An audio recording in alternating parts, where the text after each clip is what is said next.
Shybro, Father James, Deacon Hank here to talk about marble racing.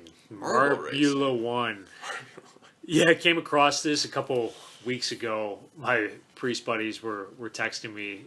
We had this text chain going. It was pretty funny. And there was an article in the New York Times, the Washington Post. If you're not familiar with it, neither was I, and I just introduced Deacon Hank to it. It's on YouTube. It's basically, think of NASCAR or Formula One with marbles, okay? Like the things you play with as a kid, like the little circle.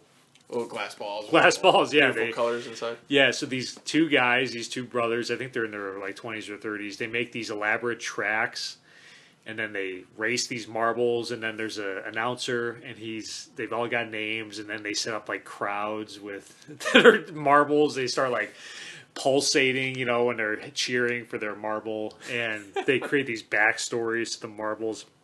Anyways, in lieu of sports, of real live, watching football or baseball or whatever, people have been watching these Marbula racing amazing skits on YouTube, and I don't know if they're going viral, if it's at that level yet. I mean, there's a bunch of them out there, and some of them, over 1 million views. So, not that this is going to replace the NFL, but just in the absence of sports, this thing has become interestingly popular. So we thought there's human phenomena if marbles took over. Marbles beat out Mitch Trubisky. That won't be hard in my book.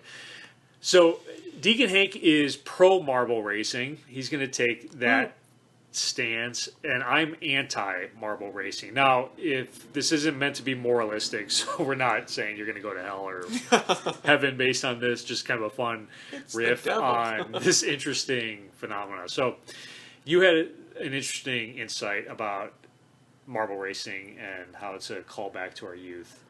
Yeah, looking at the Marbula One racing, I think we could take a step back from that and look at ourselves like, well, what am I watching? This is rather absurd, but there's something so charming about it. There's something really that I'm drawn to it about it.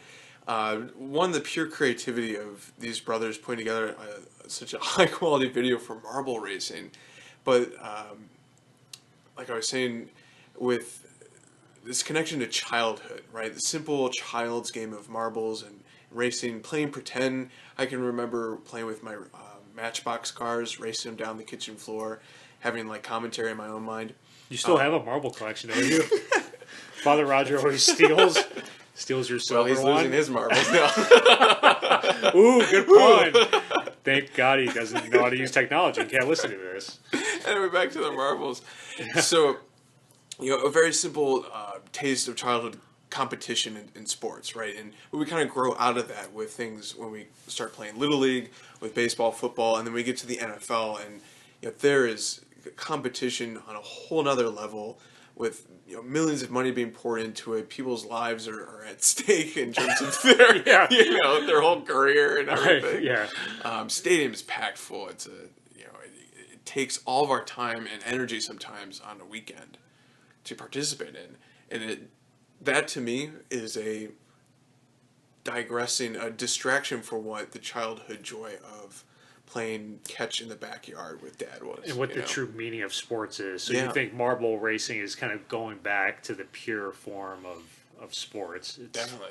You're not ready to kill one of the marbles. You don't get angry. Right. Stressed out like I do after in the fall during the bear season. So that's the pro marble racing. Now, my spiritual anti-marble racing connection is, okay, so we're deprived of sports, can't watch the Masters or opening day of the Cubs. It's like, okay, people are trying to fill a void with some other kind of sport, and this marble racing is not a sport. I'm sorry, folks. It's not. I mean, they're like 10 minutes long. After about 2 minutes, it's like, all right, I've seen enough. And so it's kind of like, just give up on sports. Look, you can't watch sports, so do something else with your time, right? Maybe pick up reading or Just let go of it. Trust that this is a movement. This is a kairos right now, a time of God that He's giving us this break from sports. I actually am kind of relieved to not be so Your attached blood to. pressure is back to Yeah, absolutely. I constant mean, normal. yeah, the stroke scam plus that we had in the fall, like during the bear season, I was like about to die.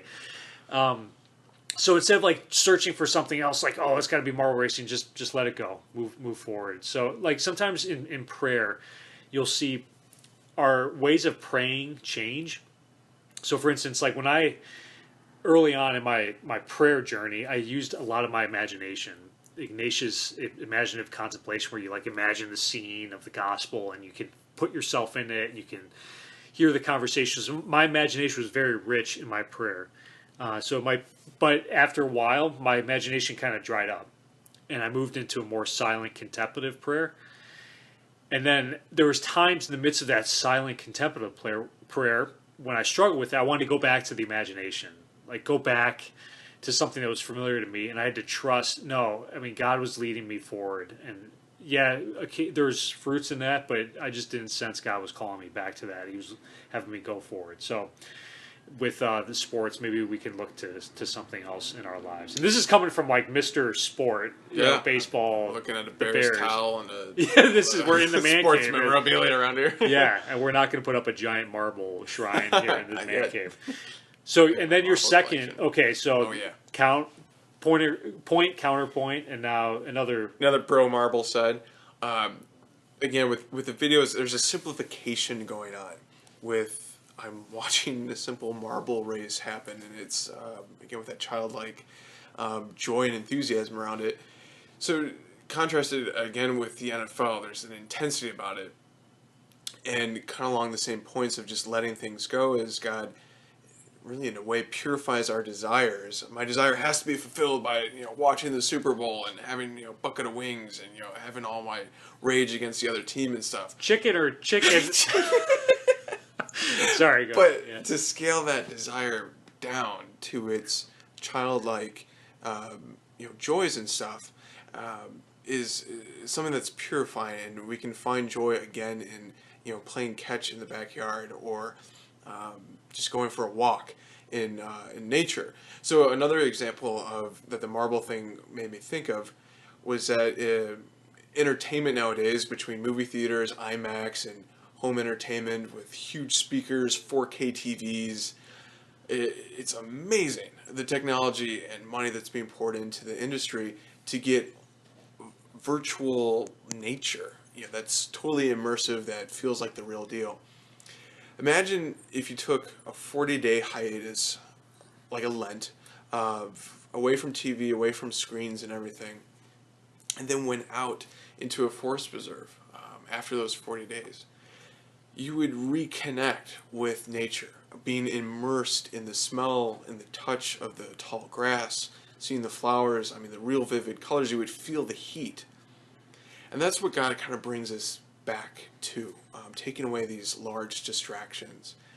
What is the real desire? What is the real joy? And it's something as simple as childlike whimsy and playing pretend, or just So connecting. the with another marble person. racing doesn't have the trappings of sports. Yeah. I'm sure there actually is gambling and betting on marble racing, but that's not the essence of football or baseball. So that's a good point, Deacon Hank. So maybe we'll watch a little more of it, and I'll be convinced of it. But if you're not into it, don't worry, folks. Maybe there's other things you can Go for a walk in nature. go for a walk in nature. Turn the screens off. Listen to Moby Dick on your Audible app and something a little more wholesome. But thank you, the Jelly Brothers, or I think that's what they're called, for providing something and something wholesome in a way. And we'll see you on the marble track. God bless. Peace.